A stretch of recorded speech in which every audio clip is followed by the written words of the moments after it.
ಹಾಸನ ಜಿಲ್ಲೆಯ ಬೇಲೂರು ತಾಲ್ಲೂಕಿನ ಕ್ಯಾನಳ್ಳಿ ಗ್ರಾಮದಲ್ಲಿ ಒಂಟಿಸಲಗವೊಂದು ಕುಡಿಯುವ ನೀರಿಗಾಗಿ ಮನೆಯ ಆವರಣಕ್ಕೆ ಬಂದು ಪರದಾಡಿದ ಘಟನೆ ನಡೆದಿದೆ.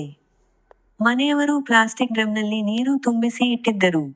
ಬಾಯಾರಿಕೆಯಿಂದ ಕುಡಿಯಲು ಬಂದ ಒಂಟಿಸಲಗ ಭೀಮ, ಡ್ರಮ್ಗೆ ಮುಚ್ಚಿದ್ದ ಮುಚ್ಚುಳವನ್ನು ತನ್ನ ಸೊಂಡಿಲಿನಿಂದ ತೆರೆಯಲು ಯತ್ನಿಸಿತು.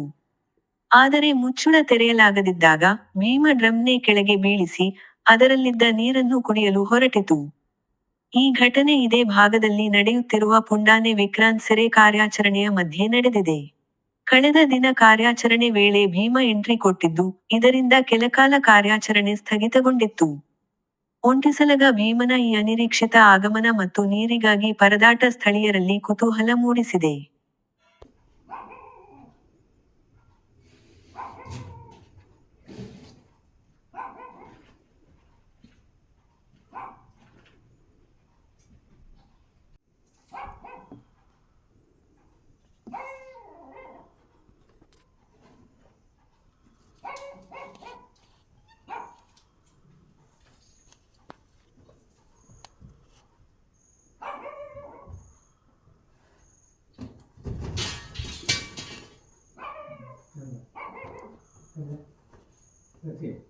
ಸುಮ್ಮನಿರ ಪಾಪ ಮಾತಾಡ.